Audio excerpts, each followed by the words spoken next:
Meus amigos, que a paz de Jesus permaneça em nossos corações. Hoje nós vamos estudar do terceiro volume dos 4 evangelhos de Rustem, o tema Ceia Pascual. Jesus prediz a traição de Judas. E nos evangelhos sinóticos, isso se encontra em Mateus, no capítulo 26, versículos de 20 a 30, e Marcos, no capítulo 14, versículos de 17 a 26, e Lucas, no capítulo 22, versículos de 14 a 23. Eles são bem próximos, os três, né? Coordenam bem Mateus, Marcos e Lucas. Então nós vamos fazer a leitura de Mateus, já fazendo uma tradução mais coerente com o original grego. Chegada que foi a tardinha, Jesus se reclinou à mesa com os seus discípulos e, enquanto estes comiam, disse: em verdade vos digo que um de vós me entregará. Os discípulos, profundamente tristes, começaram um a perguntar-lhes: serei eu, Senhor? Respondeu ele: o que comigo põe a mão no prato, esse é que me entregará. O Filho do Homem, na verdade, se vai, conforme o que está determinado a seu respeito. Mas ai daquele por quem o Filho do Homem será entregue. Melhor fora não ter nascido este homem. Então Judas, o que o entregou, lhe perguntou: mestre, sou eu? Respondeu Jesus: tu o disseste. Estando todos a comer, Jesus pegou um pão, o abençoou, partiu e deu aos discípulos, dizendo: tomai, comei, isto é meu corpo.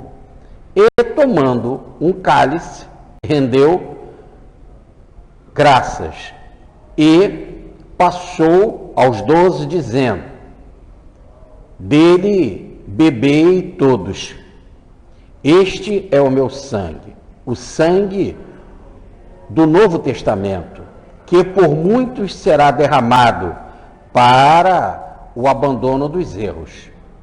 Digo-vos que desta hora em diante não mais tornarei a beber deste fruto da videira, até ao dia em que o beberei de novo convosco no reino do meu Pai.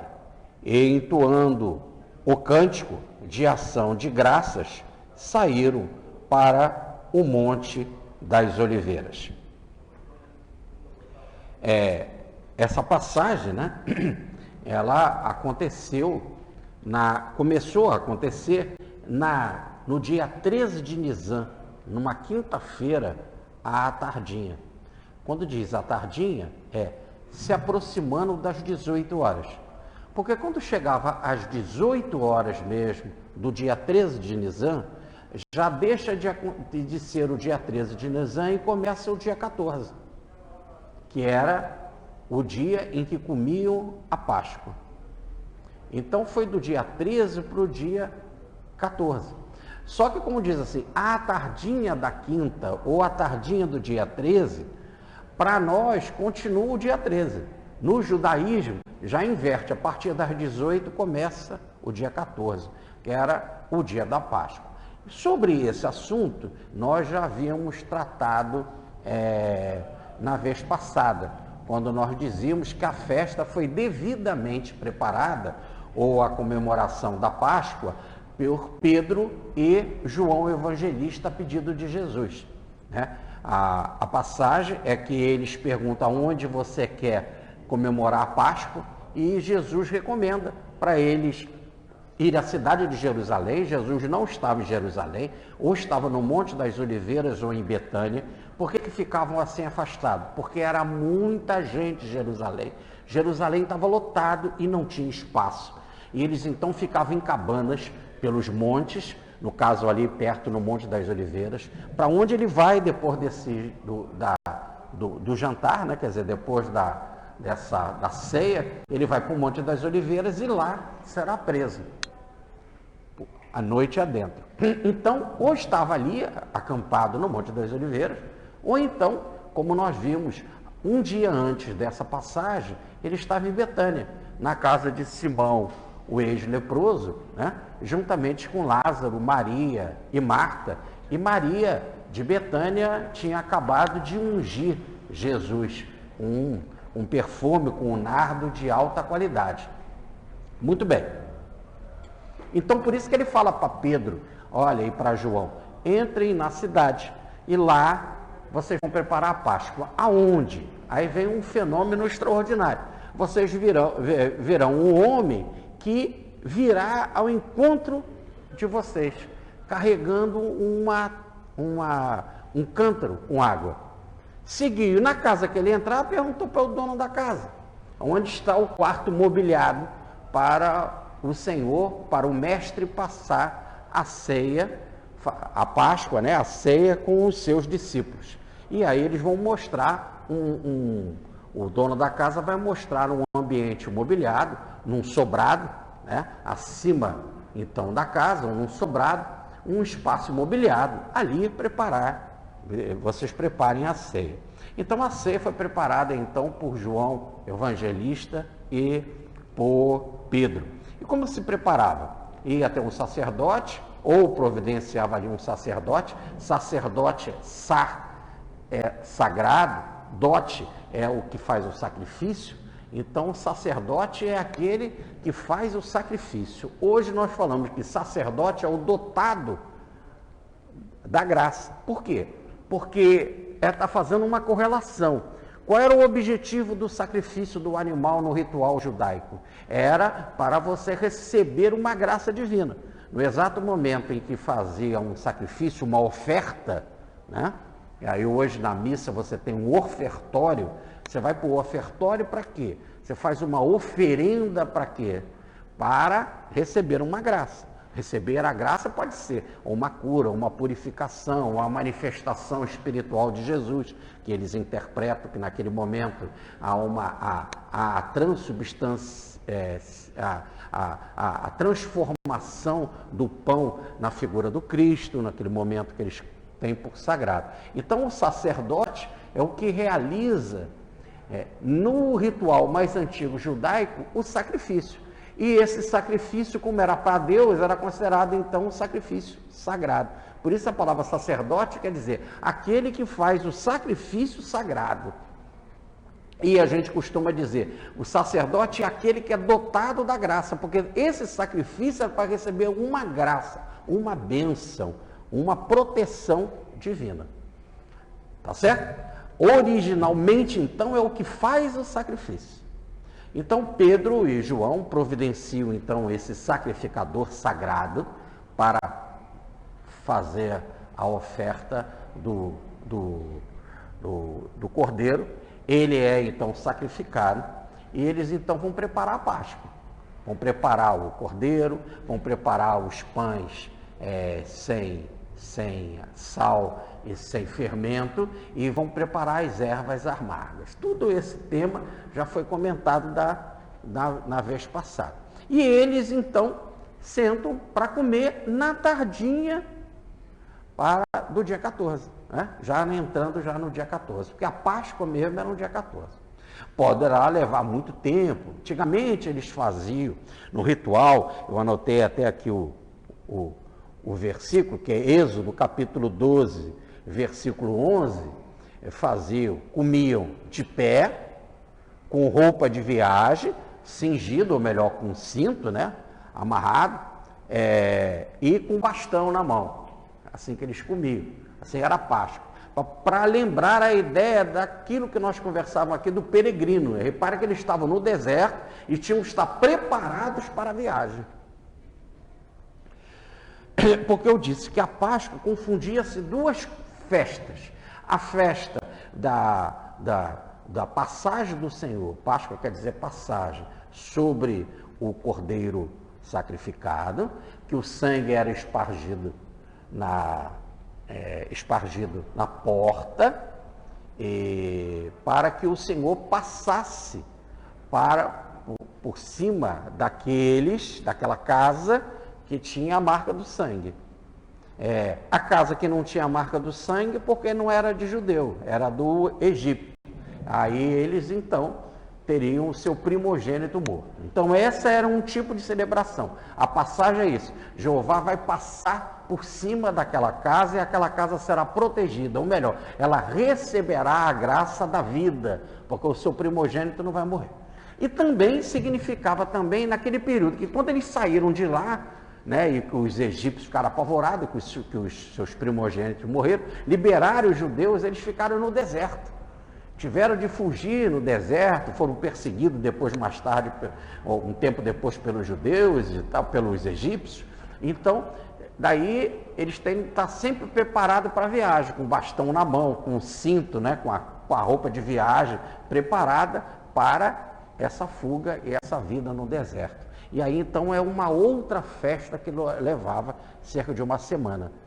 Muito bem, juntando as duas, nós temos a festa da Páscoa, total, ou como eles falam, as festas da Páscoa, para celebrar essas duas passagens.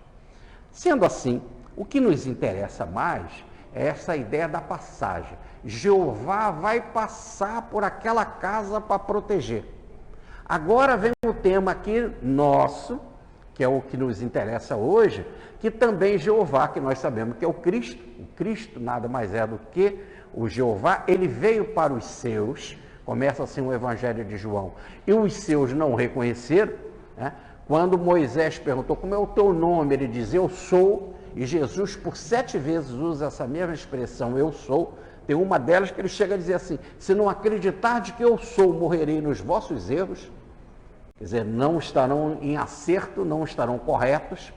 Então ele era aquele próprio Espírito que se manifestava como guia de Israel e que agora veio para os seus, para trazer essa mensagem. E agora então, quando ele vai fazer a Páscoa, e nós vamos ver no tema de hoje, ela vai ter um outro significado, é um outro tipo de passagem que precisa ser feito. E qual é a passagem que o Evangelho manda? E ele vai falar aqui com relação ao pão e o vinho, vai dizer: esse é o vinho da nova aliança. Este vinho representa o meu sangue, sangue da nova aliança. A palavra aliança no original, isso é um problema de tradução, e que não é um problema, também pode traduzir por aliança, não tem problema nenhum. Mas a palavra técnica, a mesma palavra aliança usada, é a mesma palavra que no hebraico usava para testamento. Para testamento. Então, o testamento, o Novo Testamento, a nova aliança. Deus fez um pacto com os judeus. Era uma aliança ou um testamento. Quer dizer, aliança é um testamento.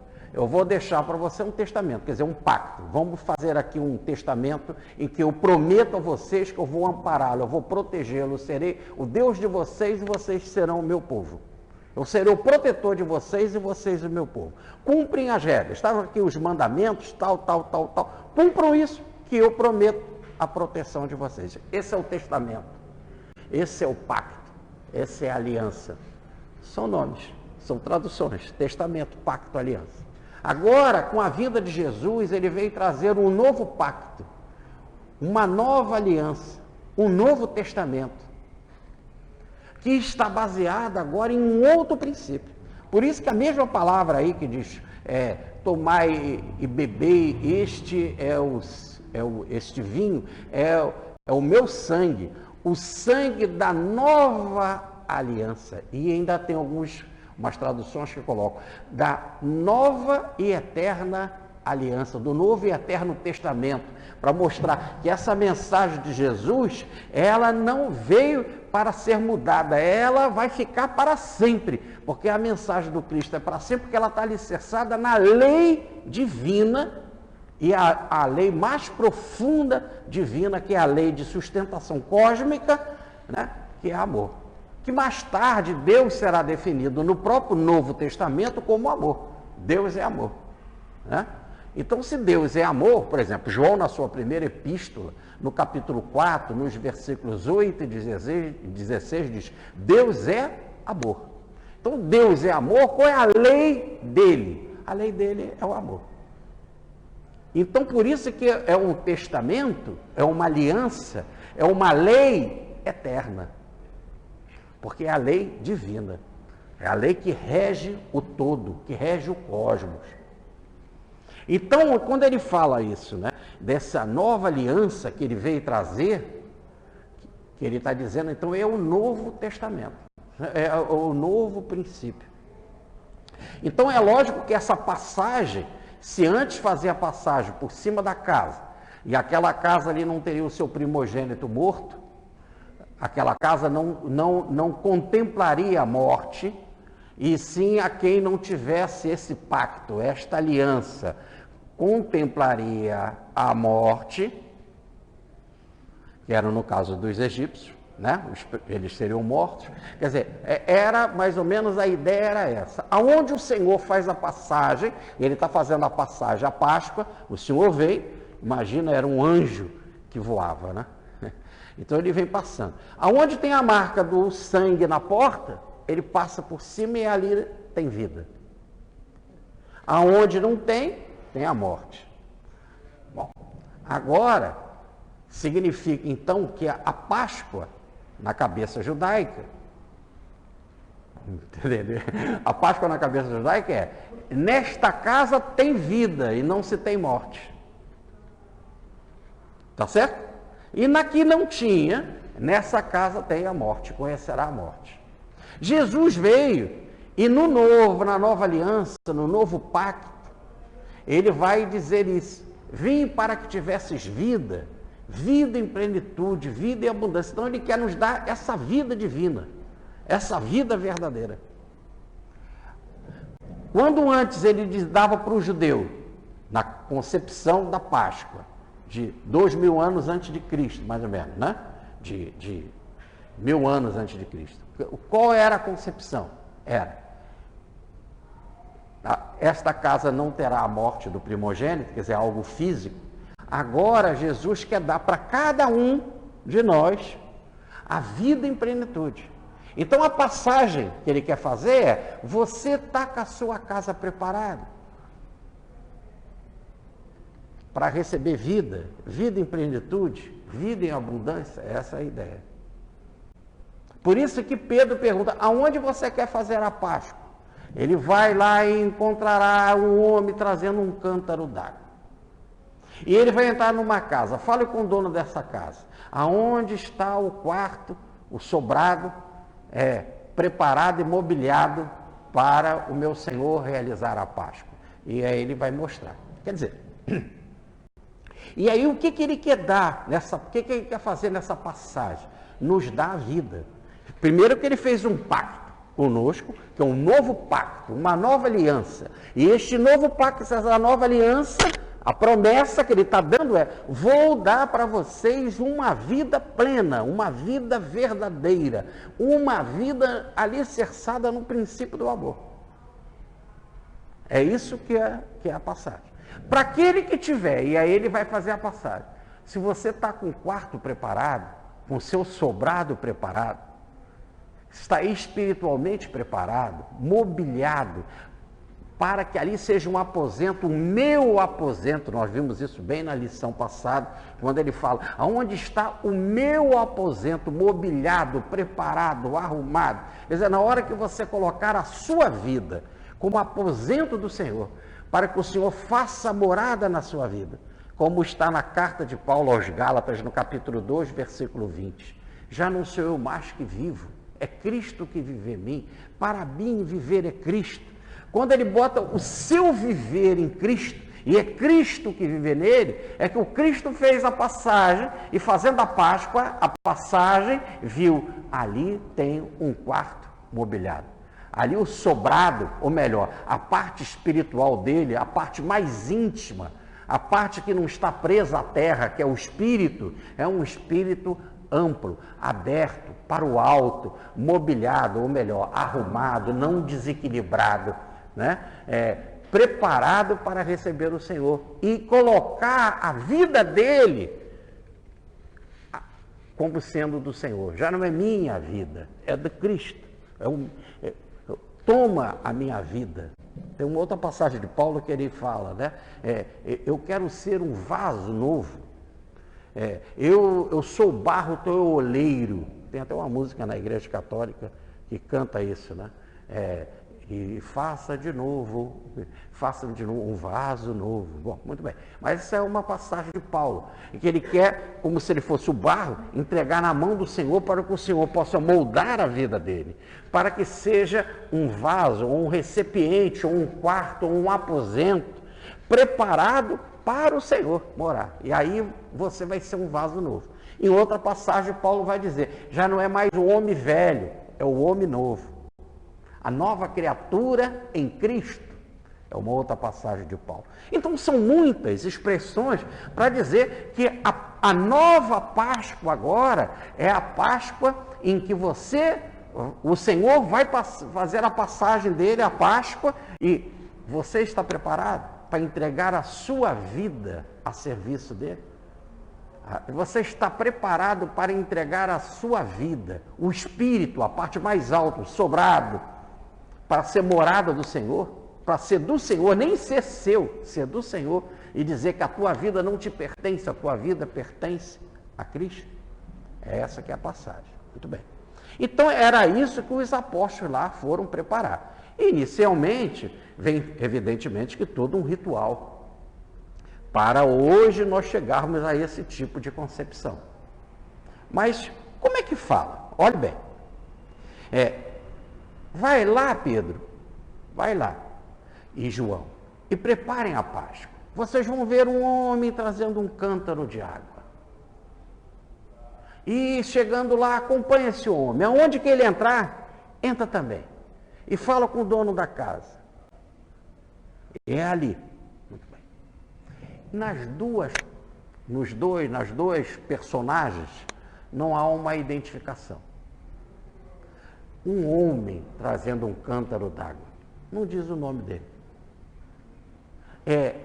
Quando chegar lá na casa, tem um dono da casa.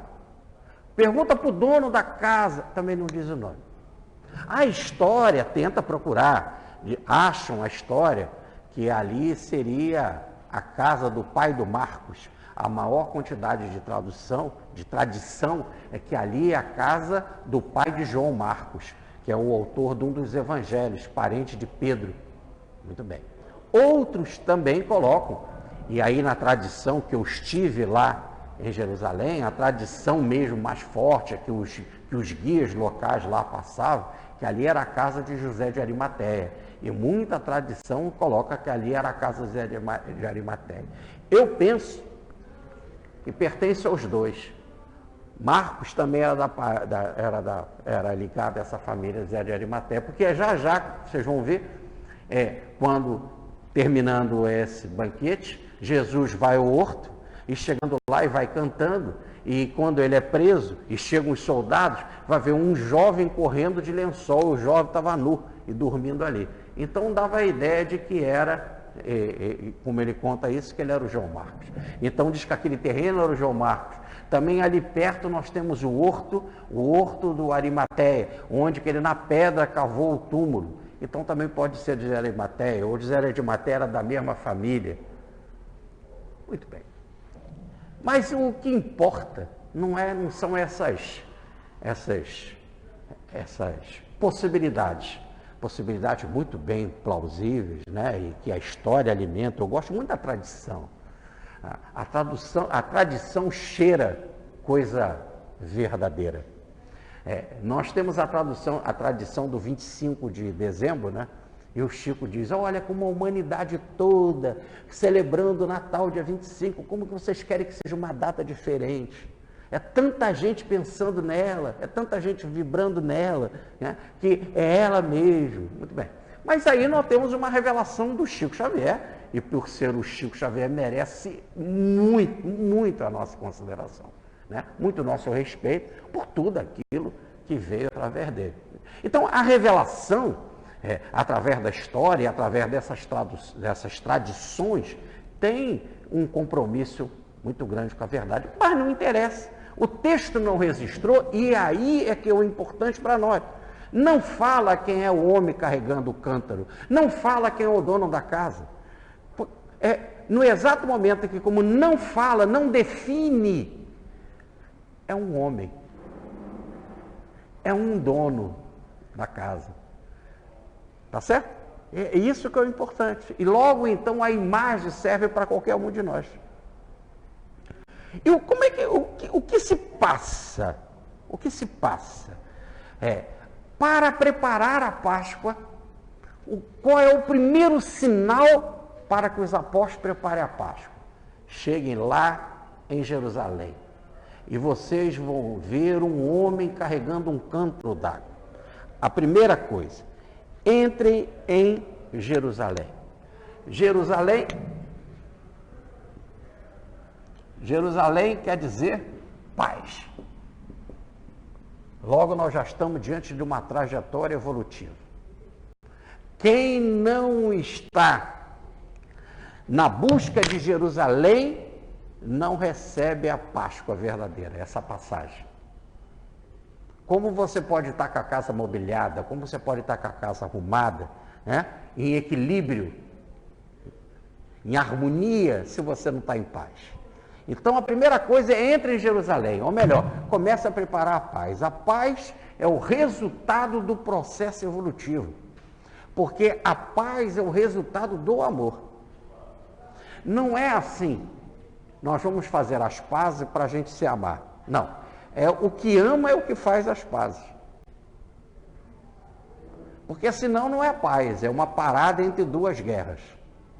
A paz é consequência do amor. Não pode virar paz antes para depois vir o amor. Porque há amor, há paz. A paz é o resultado dela.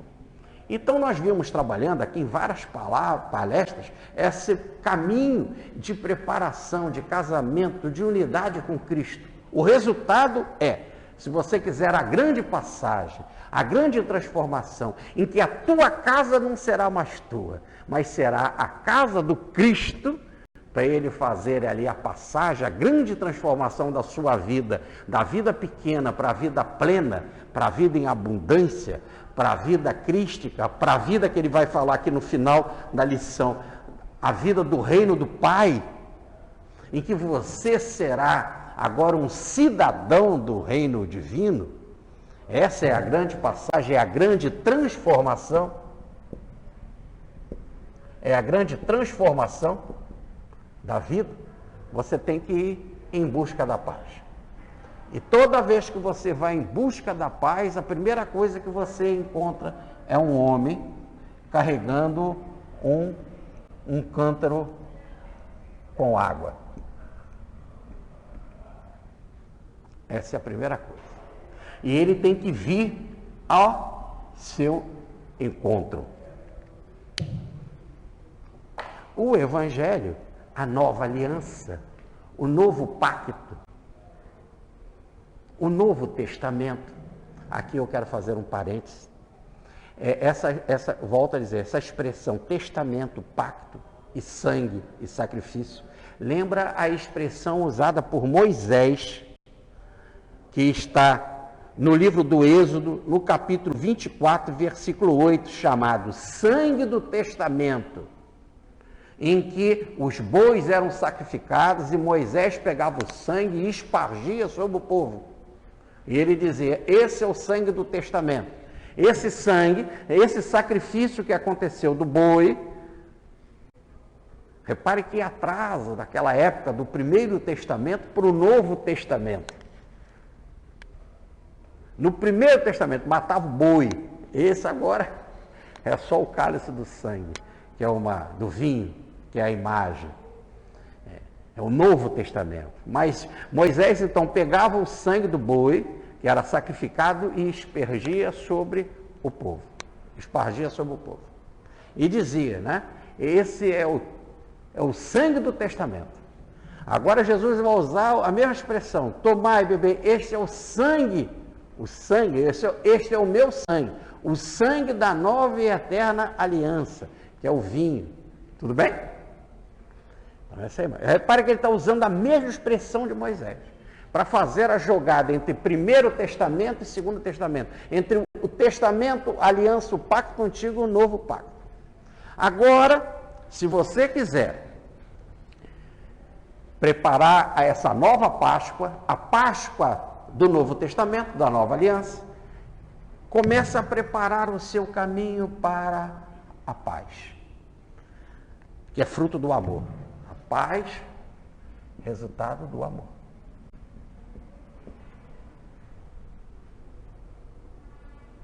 E então, nesse exato momento que a paz é resultado do amor, o amor tomando a sua vida, cuidando do outro, amparando o outro. Lembra que as últimas lições é vestir o que está nu, dar comida o que tem fome, dar bebida o que tem sede, visitar o doente, visitar o preso. Fazer isso é fazer a mim mesmo. Então, esse resultado do amor que acompanha a vigilância vai gerar a paz. Na hora que você começa a construir isso, a buscar, e diz Jesus, falta um dia. Ou melhor, já está na proximidade, já está na fronteira. Prepara tudo. E qual o sinal que você vai ter? Você vem com um homem carregando a água. Voltemos. Dizia eu abri um parênteses e fechei. No início do Evangelho, no início dessa boa nova, no início desse Novo Testamento, como começa? Começa Jesus sendo convidado para uma festa de casamento. Lá, Maria também estava. A festa já ia adiantada. A festa dentro dos princípios do Velho Testamento. Fazendo um casamento à semelhança do Velho Testamento. E o que é mais interessante é que os produtos eram guardados nas talhas. E a talha, a palavra talha, ali no original do 2º capítulo do Evangelho de João, são as mesmas talhas, o próprio João conta isso, são as talhas da purificação do templo. Ou melhor, da sinagoga. Ali naquela localidade de Canaã havia uma sinagoga, aquelas talhas usadas na sinagoga para água, para fazer o quê? O processo de purificação. Eu estive em Nazaré e eu vi lá as banheiras, as piscinas pequenas em que o judeu faz o mergulha com roupa toda, que é um ritual de purificação na água. Então são aquelas talhas grandes, por isso 36 metretas, são 6 talhas grandes. Ali tinham 6, não podia ter mais. 6 talhas que dá 720 litros. Fazendo a multiplicação, 36 metretas por 6 talhas, 720 litros. Vai dizer que tinha de encher mesmo, para o quê? Para ver a submersão na água. O ritual, que era um ritual de purificação. Não pense que era banho para tomar banho para ficar limpo. Na cabeça de João é que ele vai interpretar assim. João Batista que vai interpretar. Você não vinha sujo? Entra aqui no rio. Você não ficou limpo? Assim também, a mente tem que ficar limpa. Ele vai usar a palavra metanoia, mudança de atitude mental. Meta é transformação, noia é mente, transformação da mente. Então, como a tua mente está contaminada, você não ajuda o pobre, você é violento, você cobra a lei do justo, então nesse exato momento muda a tua mente, não faça assim. Tiver roupa sobrando em casa, dê para aquele que não tem. Tiver comida sobrando, dá para aquele que não tem. Se você for soldado, não age com violência. Se você for cobrador de impostos, seja justo. É isso que João falava. Muda a tua mente. E ele dava o exemplo do mergulho nesse sentido. Porque João já ia além. Ele já estava tentando deixar o ritual da água. Para que o ritual da água lembrasse uma transformação mental.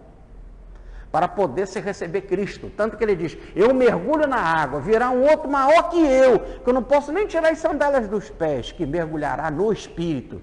Por isso que a Páscoa se passa no sobrado, no Espírito, fora da terra, num ambiente espiritual. Prepara o Espírito para receber Cristo. Não é no mergulho, não é na matéria. E aí como começa? A festa já é alta. Maria estava presente, faltou vinho. As talhas da sinagoga estavam vazias. que momentaneamente estava sendo usado para o vinho aqui da terra. Por isso que Jesus fala agora aqui no final: não beberei mais do vinho desta videira até beber com vocês. Aí ele vai no reino do meu Pai. Então, aquelas talhas que eram usadas para guardar água, para o processo do ritual de purificação, usaram na festa para guardar vinho. Vinho daqui, da produção aqui do mundo. Maria fala: meu filho, acabou o vinho. Ele: importa isso a mim e a ti, mulher. Nós viemos para cuidar desse tipo de vinho. Nós viemos para cuidar desse tipo de festa. E ela, mostrando que é o nível, né, das pessoas, ela dá a resposta com o trabalho. Ela vira para os funcionários e diz: fazei tudo quanto ele vos disser. Enchei as talhas d'água. E eles encheram as talhas d'água, as 6 talhas, logo 700 e tantos litros de água. E Jesus vai transformar a água em vinho. E vai pedir para levar para o mordomo. E o mordomo, quer dizer, o organizador da festa, vai dizer assim: nunca se bebeu vinho assim igual. Então ele começa o evangelho com a transformação da água em vinho. E um recado de Maria: enchei as talhas. Enchei as talhas. E fazei tudo o quanto ele vos disser. Logo, a maior frase é fazer tudo o que ele manda. Essa que é a jogada de Maria. Maria, ela não assume responsabilidade em termos de Novo Testamento. Ela é um GPS, ela é uma orientadora, ela é uma mestra, ela é uma mentora. Ela indica quem realmente é o responsável, que é o Filho, que é o Cristo. É Ele. Então, fazer tudo quanto é Ele. A direção não é para mim, é para Ele. Eu sou um caminho que leva a Ele, eu estou indicando Ele. É muito bonito na cruz de São Francisco, lá na igreja de São Damião. Maria está aos pés da cruz e ela está com a mãozinha assim, ó. A cruz está aqui e ela está com a mão assim. Então, o que ela está fazendo? Ela está apontando, não ela, mas, ó, é Ele. É essa cruz, o exemplo é Ele. Não sou eu, é ele é o exemplo. Então, ela faz isso. Ele, siga. E aí, se você seguir o Cristo, fizer tudo o que ele mandar, a água vai ser transformada em vinho. Agora, que vinho que ele quer? Começa assim: viemos para isso, mulher. Esse é o nosso papel. Mas está no início. Passa. E agora ele vai apresentar o vinho da nova aliança, do Novo Testamento. Esse é o vinho do Novo Testamento. E para apresentar o vinho do Novo Testamento, no final da vida, que nós já sabemos então o que é o Testamento, qual é a mensagem dele, volta outra vez às talhas com água. Tá certo, não? Um homem, que homem? Não sei. Qual foram aqueles homens que estavam ali e encheram de água? A frase é: fazer o que ele mandar. E é interessante que ele chega para João Evangelista e Pedro: vai lá preparar a Páscoa. E nós vimos na lição passada. E a lição passada termina assim: eles foram preparar a Páscoa, fizeram tudo. E aí encontraram esse homem trazendo a talha. E aí encontraram o dono da casa. E encontraram o sobrado mobiliado. E termina assim: os 2 foram e acharam tudo conforme ele lhes dissera e prepararam a Páscoa. Ou melhor, tudo aquilo que ele disse aconteceu. É o que Maria fala: fazer tudo quanto ele disser. Entendeu? No final, agora já não é mais Maria, é Pedro dizendo: fizemos tudo que ele mandou. E tudo que ele mandou, tudo aconteceu também. E a gente fez tudo direitinho como ele mandou. E aí o que acontece? Quando você faz tudo direitinho, o primeiro passo, para ali naquele primeiro dia, na preparação é o cântaro cheio d'água.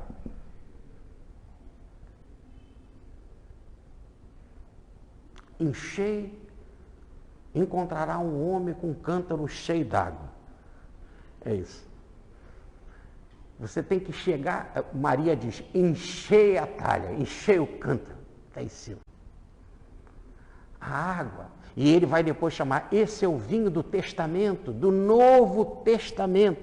Lucas entra em detalhe. Lucas chega a dizer assim, este cálice é o Novo Testamento no meu sangue. Olha como é que está em Lucas, no versículo 30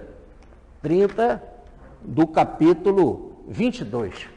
O versículo 30, Lucas define logo. Este cálice é o Novo Testamento. É o Novo Testamento. Então não há dúvida. Agora, Jesus não está falando ali, o exemplo é o vinho, mas o que ele está dizendo, isso significa o quê? Lucas vai a detalhe, é o meu testamento, o Novo Testamento, não é aquele velho, em que o testamento do sangue em que ele jogou o sangue do boi no povo Moisés. É o Novo Testamento. Então ele está falando de tudo aquilo que ele falou, da mensagem dele toda, que é o Novo Testamento, que se resume numa única palavra que se chama amor. E ele, para poder falar do amor e dessa estatura para a gente ser cidadão do reino de Deus, ou melhor, investido da cidadania do reino de Deus, investido em amor, tomado de amor, esse é o sangue da nova e eterna aliança, é o vinho da nova e eterna aliança. E aí, a primeira coisa, para você conhecer o testamento, o que você tem que fazer? Ler o testamento.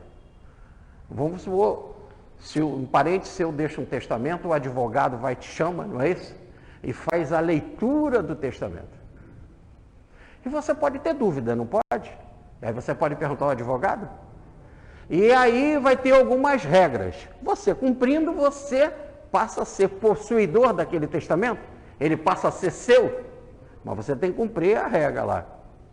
Por exemplo, tem um testamento, esse é muito legal, daquele túmulo cheio de flores do Allan Kardec, lá no Père Lachaise. Todo mundo, é tanta gente que visita que ele é o túmulo mais florido. Não é isso. Não é necessariamente assim. Se você chegar lá de manhã bem cedo, já vai estar florido. Porque uma senhora foi lá, que tinha condição financeira, tinha uma filha doente, e ela fez então um testamento.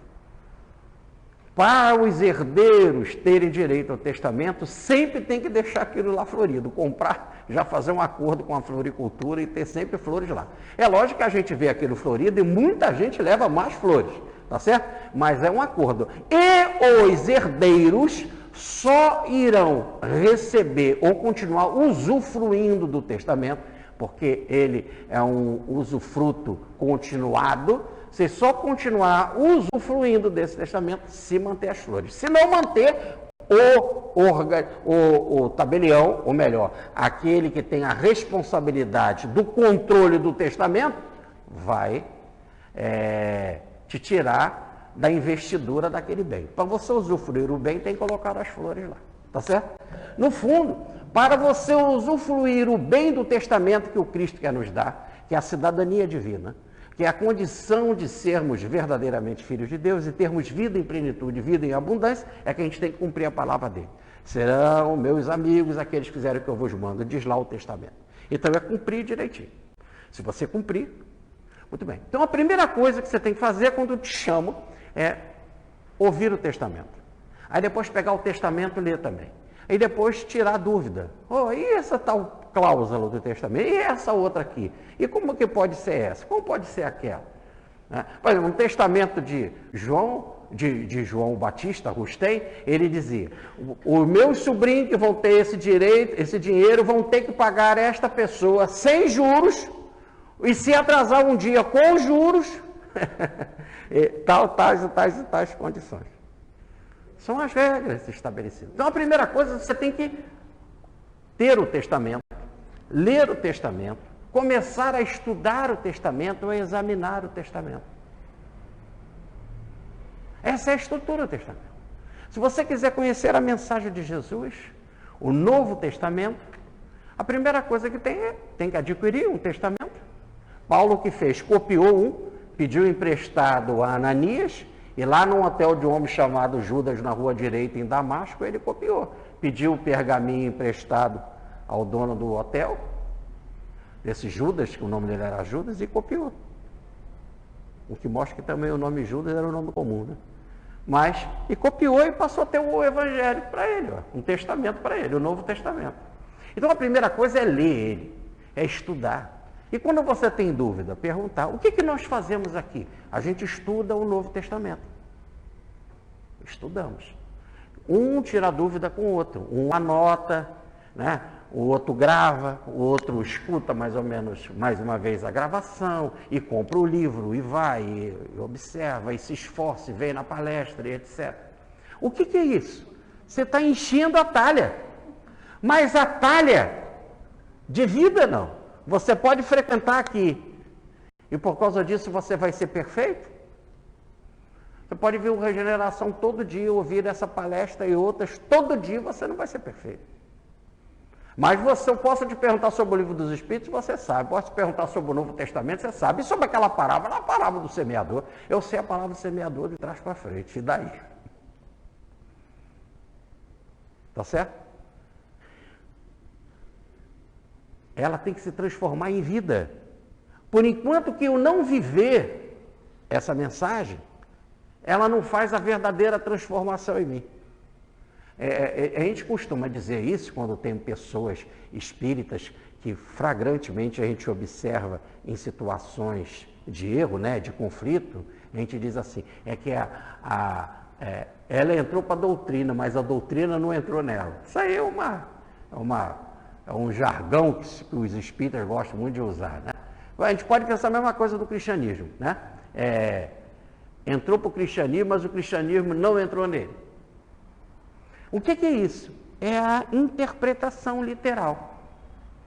Então nós temos 3 estruturas. A primeira estrutura é a pedra. A primeira estrutura é a pedra. O cântaro, né, no caso, era feito de pedra, de barro. Se nós olharmos Moisés, eu disse que o primeiro testamento de Moisés, e eu li aqui, Êxodo 24, versículo 8, e pegou o sangue do boi e espargiu sobre o povo, esse é o sangue do testamento, né? Como é que é a mensagem? Se eu quiser ler a mensagem de Moisés, aonde que a mensagem divina de Moisés estava? Se eu quiser ler e estender, conhecer a mensagem de Moisés, ela estava escrita onde? Na pedra. Não é assim? O Senhor veio com seu dedo de fogo, escreveu na pedra os mandamentos. Então, o primeiro mandamento é na pedra. Por isso que o homem está carregando a talha. Não é negar nada. Jesus não veio revogar Moisés. Jesus não veio revogar a lei. Jesus não veio acabar o Antigo Testamento. Jesus veio do Antigo Testamento trazer um segundo, mais amplo, mais completo, mais profundo, mostrando que aquele era um momento da humanidade, porque a humanidade não sabia como agir se não tivesse coisas físicas, objetivas. Era o nível dela. Falar de amor ao inimigo, falar de virar a face, de sacrificar, de ir para a cruz por amor ao outro, para homens violentos, homens que queriam matar, homens que queriam roubar. Repare que o mandamento na pedra vem todo de forma imperativa. Só Deus é bom e o homem não presta. O mandamento é positivo. Eu sou o Deus que libertei do Egito. Vocês, não roubar, não matar, não cobiçar a mulher do outro, não. Não façam nada disso que vocês têm vontade de fazer. Então, é de forma imperativa e negativa, proibitiva, restritiva, de controle. Então, por isso que a primeira vem alicerçada em pedra. A ideia de dureza, ainda de involução. Da pedra se vai para um outro nível, que é a água. A água é o conhecimento literal do Evangelho. Então lê o Evangelho, lê a nova, boa nova, é a água. A água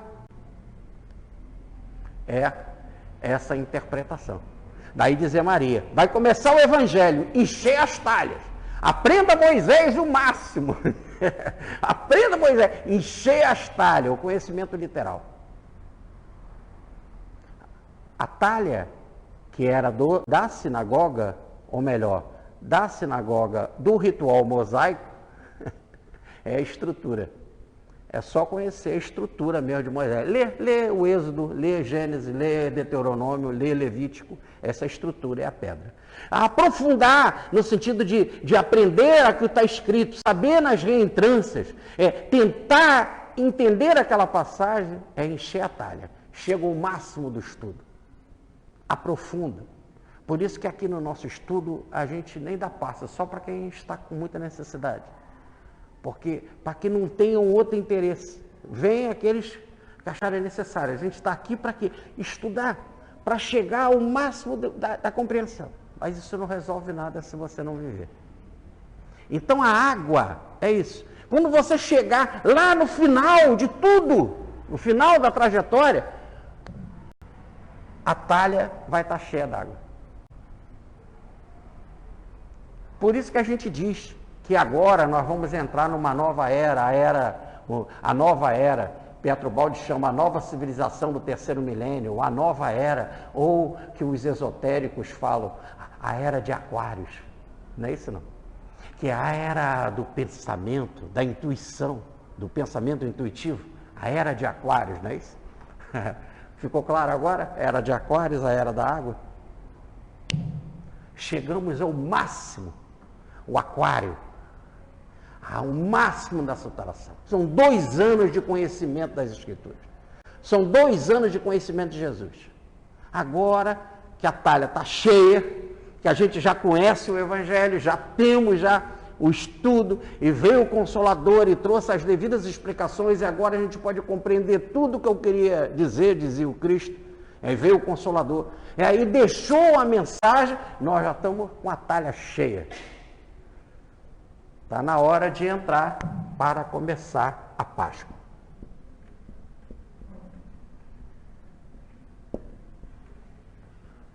Nós estamos com a talha cheia. O que falta para a gente é a passagem, é a Páscoa.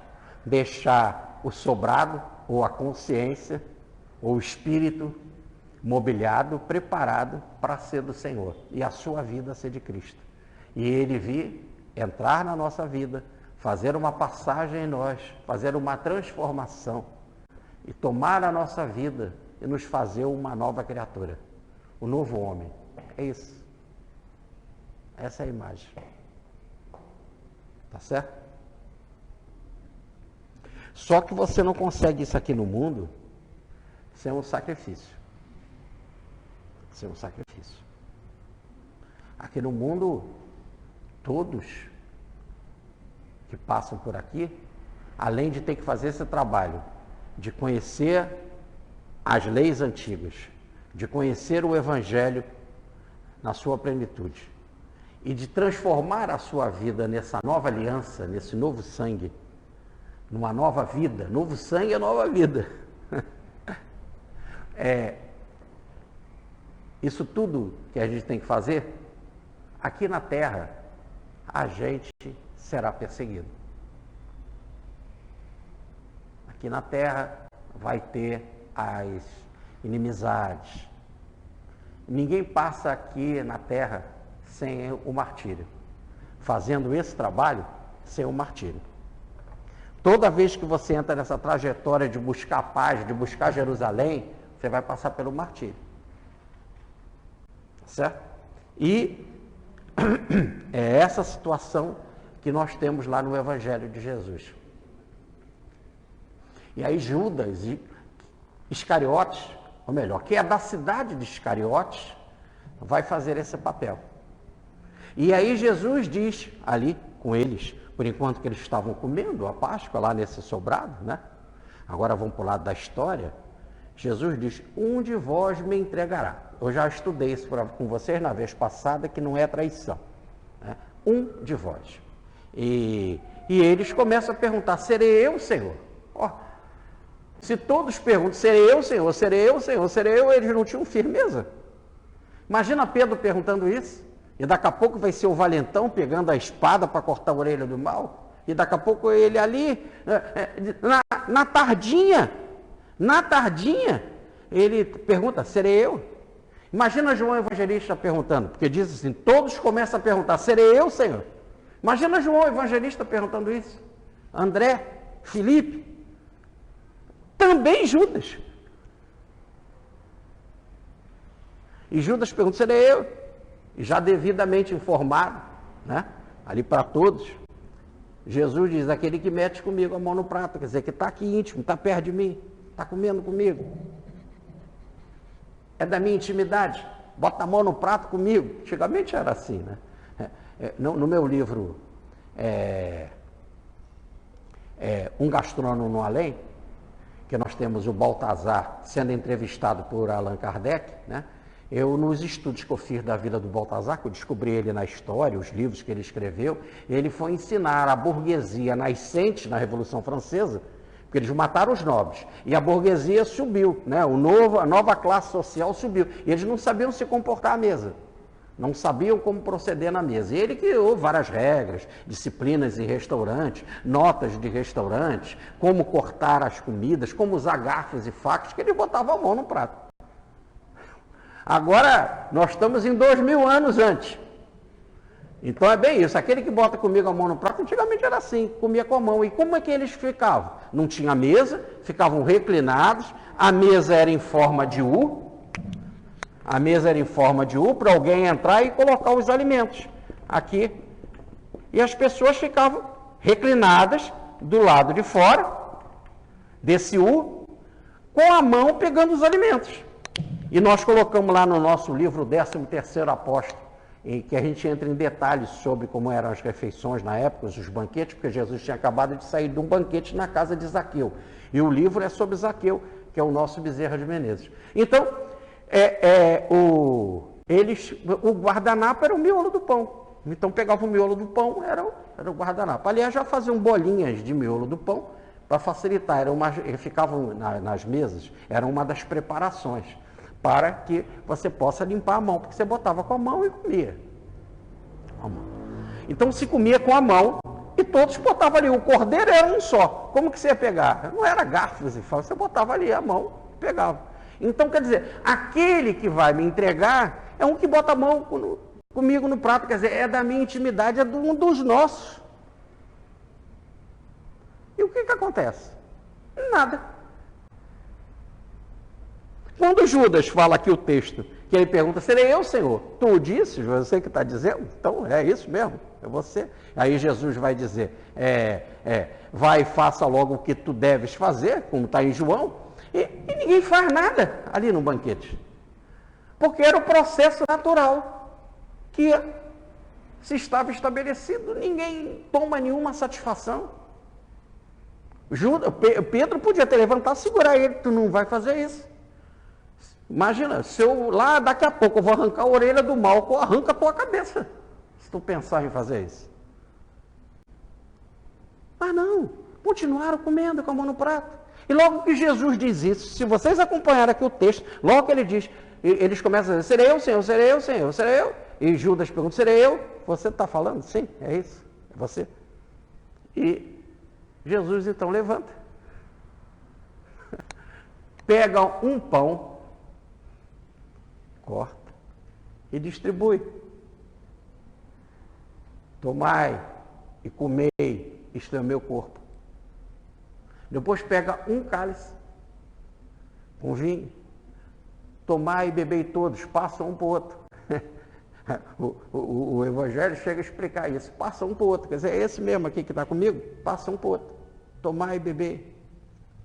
Este é o meu sangue, o sangue do Novo Testamento, quer dizer, representa o Novo Testamento. Eu não estou falando de pão físico, eu não estou falando de sangue físico, independente de o corpo de Jesus ser materializado.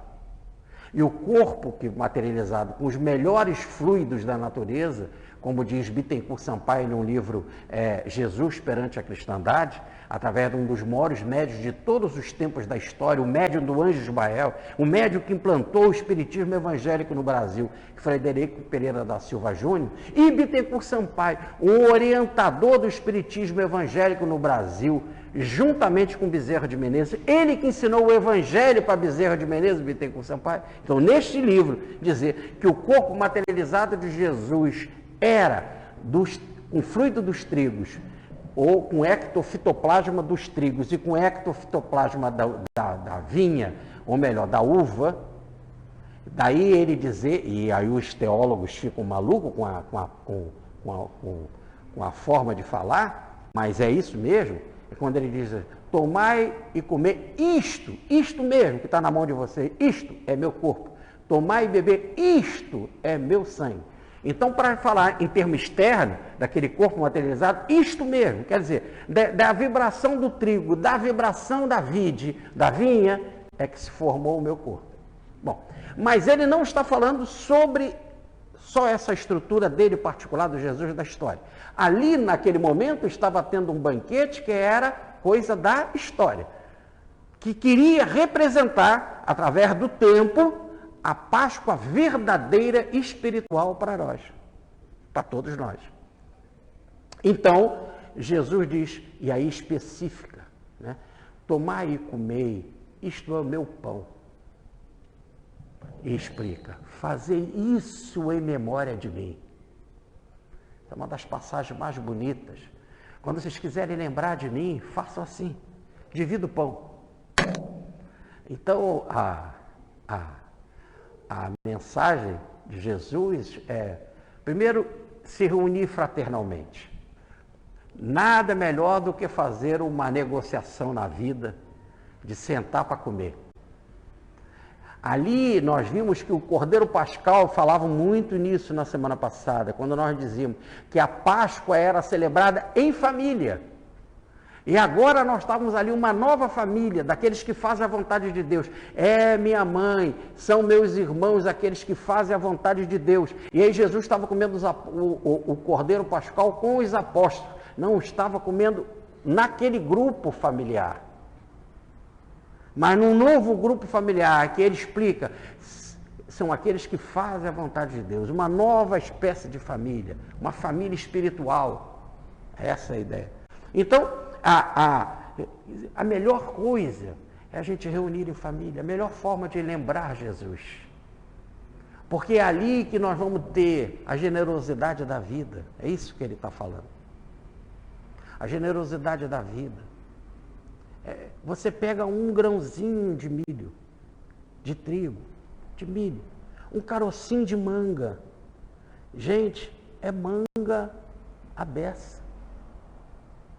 Não fique de olho, mas a minha pimenteira está um espetáculo. Gente, é um grãozinho da semente da pimenta. As pimentas dedo de moça tão lindíssimas. Se acontecer alguma coisa, foram vocês. Está lindíssimo, mas veja bem, é uma generosidade. Você fica até assim. Você tem que tirar para dar para o outro, porque é muita coisa. Um grãozinho de milho, quanto o milharal que dá. A vida é abundante, a vida é generosa. Nunca faltou leite para nenhum pedinte, leite, queijo, para nenhum pedinte que batia lá na casa dos novos santos, aí a Jacinta e o Francisco, né? A casa da Lúcia, que é a prima deles. Então, nunca na casa da Lúcia faltou leitinho, para ninguém. Tinha cabra. Tinha as cabras lá, era tanto leite, era tanto queijo, todo mundo que batia na porta. Ia lá, ganhava leite, ganhava queijo. E mais, que interessante, era tanto que quando chegava na época da multiplicação das ovelhas, das 30 chegava a 80 e eles não podiam cuidar daquelas 80. Aí tinha de matar, guardar um pouco de carne, vender algumas, guardar as outras, pegar as velhas, porque a vida é muito generosa. Então a primeira coisa que Jesus está querendo é essa ideia. Na mesa você vai estar em contato com essa bênção que é divina. Por isso que se faz a oração, a tradição de orar quando se está na mesa, para agradecer. A oração para a refeição do judeu é o Salmo 23, aquela do Senhor é meu pastor, a minha mesa está farta, meu cálice transborda. Olha, é assim, mesa farta, cálice transborda. E por que a gente sabe que essa é a oração da alimentação?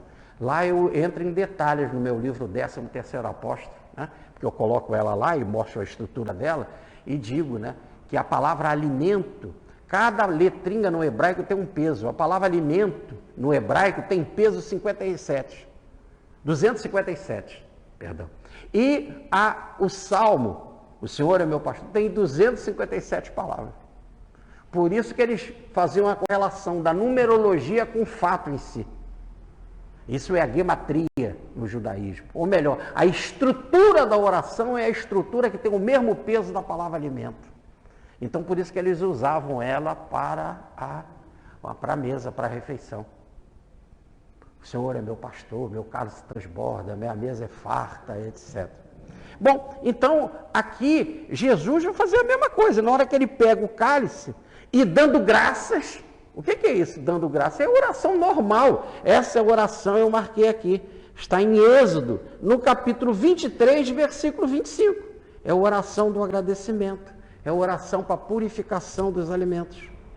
Não só para purificar o alimento, mas para agradecer a generosidade de Deus. É muito bonito lá em Mendes.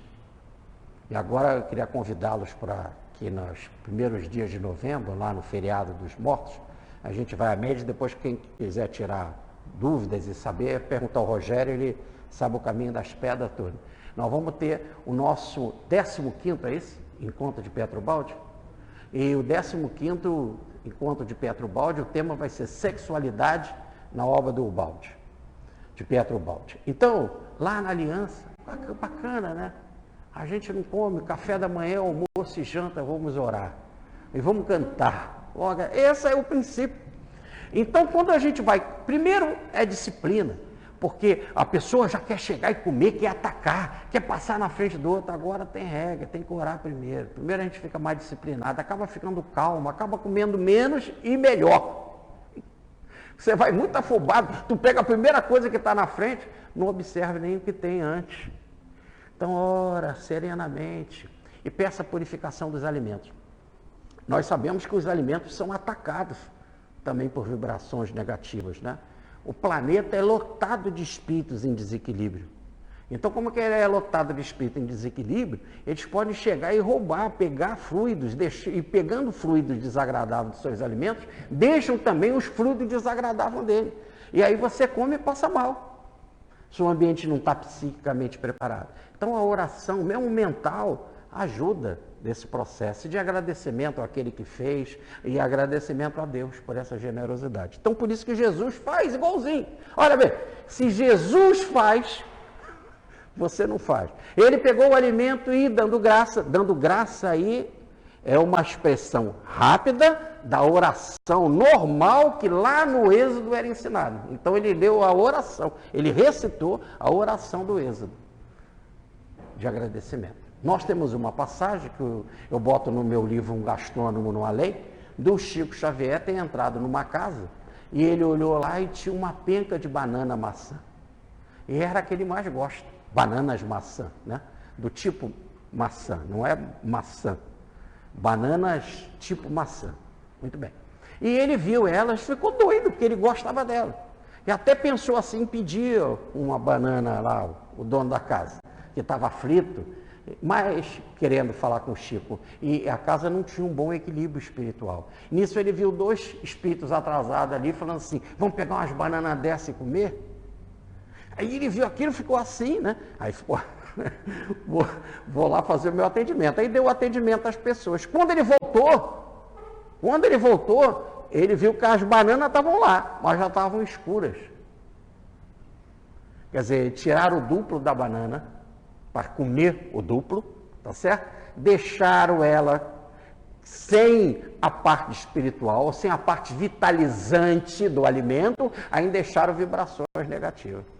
Aí ele fica surpreso com aquilo, né? E o Emanuel aparece para ele e diz, tá vendo o que é que dá em casa que não faz a oração, que não prepara o ambiente? Daí diz o Emanuel, olha que benção os nossos irmãos evangélicos, e sempre fazem oração antes do alimento. Muito bem, então Jesus faz a mesma coisa. Então qual é a ideia? Pegou o pão, dividiu, faça isso.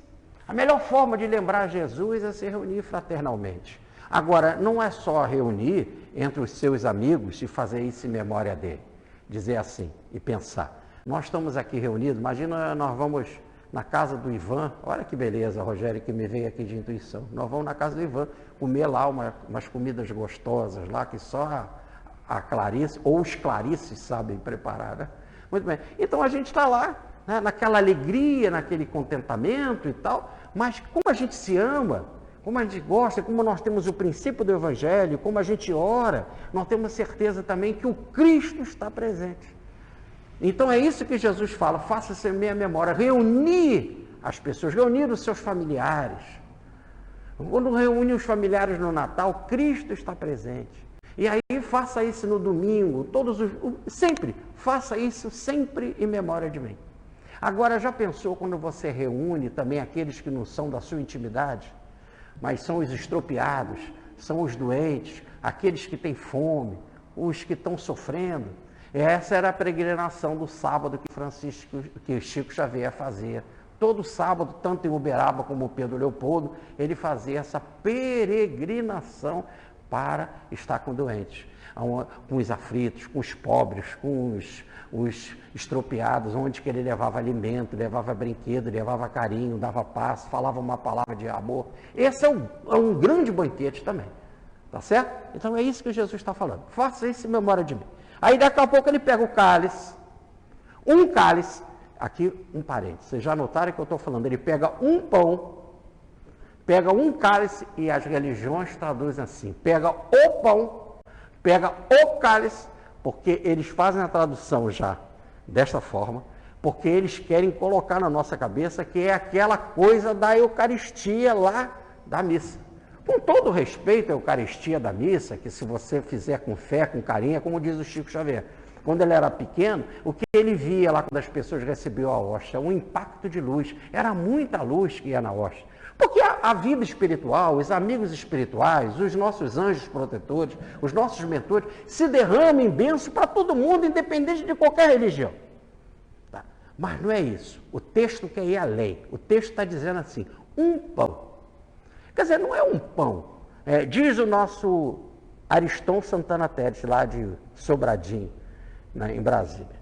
Ele tem umas brincadeiras meio assim, engraçadas. Ele diz que lá é Sobradinho, porque quando houver aí a grande enchente que o mundo acabar, né, a única coisa que vai sobrar é o Sobradinho.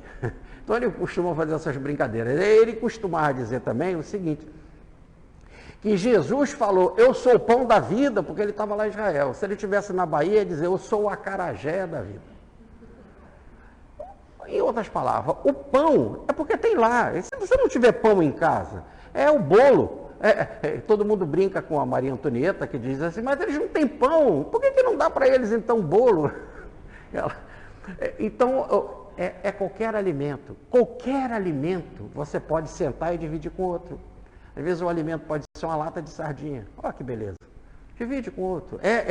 Esse compartilhamento que é a grande fraternidade.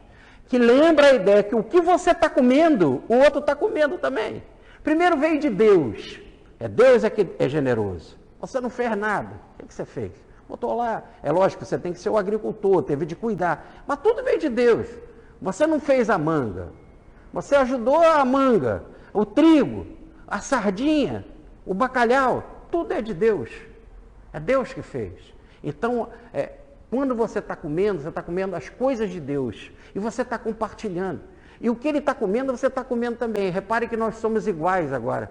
E no igual significa que você é igual a mim. Porque o que você tem por dentro, aquilo que vai ser transformado no bolo alimentar, e que vai gerar caloria, que vai gerar vida, e essa caloria vai gerar inclusive sangue, passa a ser igual. O que você tem, eu tenho. A tua vida vai ser também igual à minha vida. Nós vamos ser iguais. É isso. Jesus quer ter esse processo de unidade. Quando ele diz, isto é o meu pão, coma isso. Agora, comendo aquilo, como ele comeu, então todos nós vamos ter essa identidade com ele, essa imagem. Esse é o princípio da fraternidade. Então, distribuir o pão é o princípio da fraternidade, em que você se iguala ao outro e recebe as bênçãos de vida. Aí ele pegou um cálice. Também é um cálice, é qualquer um, porque é aquele vinho que ele fala. O vinho dessa videira daqui do mundo. É isso. E pegou, tomar, passa um para o outro, tomar. Aí eles tomaram o vinho. Aí ele fez a imagem. Esse vinho é o vinho da nova e eterna aliança. Ou melhor, esse é o vinho do meu sangue, do Novo Testamento. Logo agora, esse vinho significa a essência, a vida do Novo Testamento. Quando você bebe ele, e quando a pessoa bebe o vinho, ela fica meio assim, embriagada, né? Então o embriagado aí dá a ideia de que deixe você ser embriagado, no bom sentido, impregnado, tomado do Evangelho. Beba o Evangelho, é isso. Você está bebendo vinho e fica meio embriagado, a sua mente você fica tomada pelo vinho, né? Tem gente que não fala, né? Toma um vinho, começa a falar e ri, conta coisas e tal, né? Fica tomado pelo espírito do vinho. Assim, se deixe tomar pelo espírito do Evangelho, se contamine do Evangelho, se embriague de Evangelho, deixe a sua vida ser tomada de Evangelho. A melhor forma de embriaguez que nós temos é Davi cantando os salmos. Ele vinha pelado dançando, ele vinha dançando, ele estava em êxtase, ele não estava bêbado. Aí diziam, Davi está bêbado, ele fica bêbado por Deus, estava em êxtase, estava em transe, é isso. Deixa você ser tomado assim desse Evangelho. Esse é o novo vinho. E ele recomenda, toma todos, passa um. É esse que será derramado por vós, para a remissão dos pecados. E a tradução, a melhor tradução é para o abandono do erro. Remissão é abandono. Tirar, remir é tirar. E pecado quer dizer erro, caminho errado. Então você vai tirar os erros da sua vida. Então esse sangue vai ser derramado por vós para você tirar os erros da sua vida. E as pessoas interpretam o pé da letra. Porque Jesus ia para a cruz, lá na cruz, o sangue dele ia ser derramado sobre todos que ali estavam, e esse sangue dele derramado é para abandonar os nossos erros, ou remir os nossos pecados, para a remissão dos nossos pecados. Jesus derramou esse sangue. E nós não nos transformamos assim, nossos pecados não foram abandonados, nossos erros não foram abandonados. Tá certo? Mas está no sentido de que devia de ser, mas ele diz que é. Agora, olha a frase, veja se não é simples, é muito simples, mas é tão simples que as pessoas complicam. Este sangue, ou melhor, este vinho, passa por um banho, beba. Isso significa o meu Novo Testamento. Toma ele, quer dizer, toma esse termo. E ele será derramado por vós. O Novo Testamento será derramado na terra para vós. Ficou certo isso? Novo Testamento é derramado. Derramou, ele veio do alto. Tudo aquilo que eu ouvi do meu Pai, eu vos tenho dado a conhecer. Desceu do alto e derramou sobre a humanidade o Novo Testamento.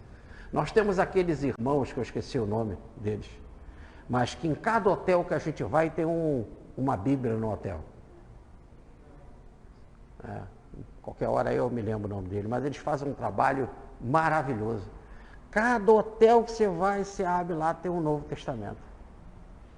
São milhões de cópias do Novo Testamento. Tudo que é hotel. Tem motel, você vai, tem. Quer dizer, no caso de motel, me contaram. Me contaram que tem lá. Mas repare, em cada...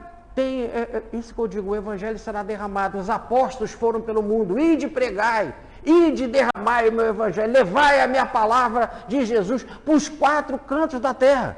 Os 4 cantos. E aí eles saíram levando o evangelho.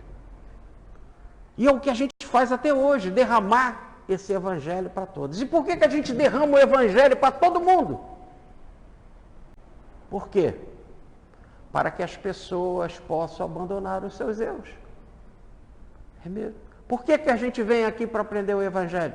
Só para ter uma curiosidade intelectual, uma curiosidade acadêmica, ou porque tem um conhecimento melhor que o outro não tem? Isso não leva a nada. A gente vem aqui para aprender o evangelho, e a gente aprende o evangelho para quê? Para ser uma criatura melhor. E ser melhor o que é? Não é abandonar os erros?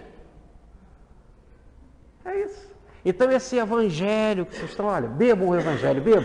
Ficaram tomados de evangelho? Então agora derrame esse evangelho no mundo inteiro.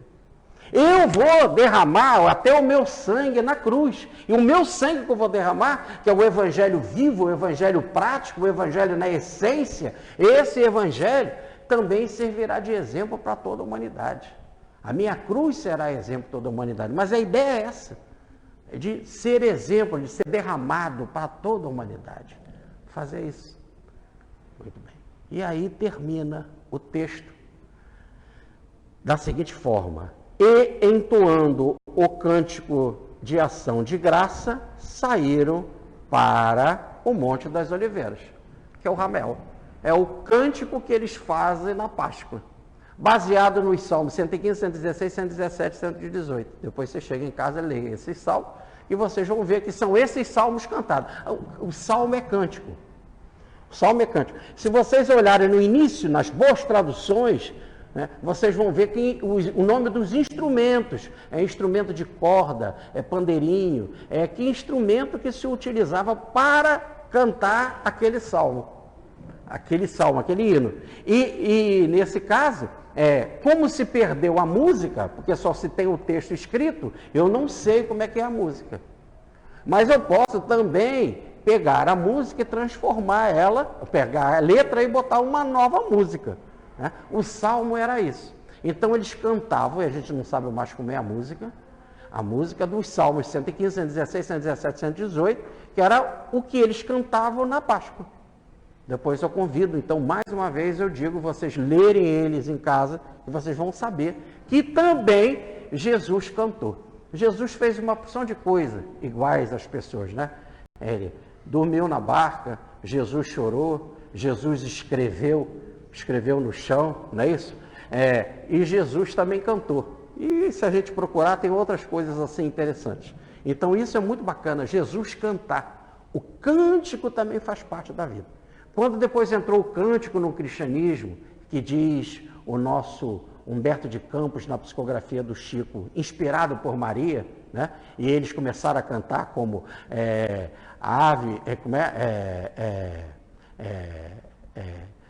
os cristãos entravam na arena cantando, nós vamos morrer em teu nome, Senhor, a nossa vida é tua, né? Quero me entregar a você. Então, quando eles começavam a cantar, essa é a tradição que já vem antiga do judaísmo e que Jesus fez também. Então, como é que termina a solenidade? Como é que termina a festividade? Fazendo uma síntese rápida. Primeiro, busque a paz. O preparativo é esse. Para você buscar a paz é porque você está alicerçado no amor. Comece então a preparação para que Cristo faça morada na sua casa. Prepare o seu espírito, deixe ele arrumado, mobiliado, harmonizado e entrega ele para Jesus. Coloque a sua vida à disposição de Jesus. Estude bastante o Evangelho. Chegue ao máximo de saturação, de compreensão da mensagem e transforme ele em vida, em vinho. Vinho da nova e do Novo Testamento. Transforme a sua vida na vivência do Evangelho. Agora você sai da pedra da água e chega ao vinho da transformação. E diz Jesus que agora ele vai partir da terra. Tá certo? E ele diz: não beberei mais do produto desta videira. Desta vinha não beberei mais. É lógico, ele vai partir daqui, não vai mais tomar o vinho daqui da terra. Tá certo? Até todos juntos no reino do meu Pai. Só que eles interpretam o reino do Pai, agora ao pé da letra, no sentido do reino celeste.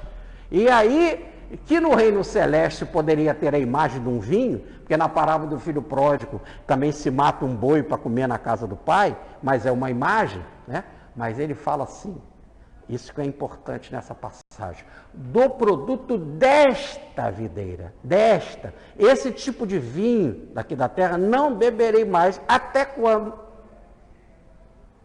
É lógico que nós não podemos levar ao pé da letra, como querem os nossos irmãos muçulmanos, em que lá no plano lá da espiritualidade, lá no céu, vai estar com cheio de virgens, e que eles interpretam que isso tudo é de forma material, as 11 mil virgens, o vinho lá no plano espiritual, não sei o quê. Bom, não é isso que Jesus quer dizer. Ele quer dizer o seguinte, que a terra vai se transformar, e quando a terra toda se transformar, quando a Terra toda se transformar e passar a ser um planeta superior, mas ainda habitando corpos ainda aqui humanos, mas que a Terra for realmente do Cristo, aí ele vai estar presente em cada coração, como ele está de Pedro, de João, de Francisco de Assis, de Teresa d'Ávila, mas só de alguns em particular. Quando todos nós aqui na Terra tivermos seguindo o princípio do Cristo,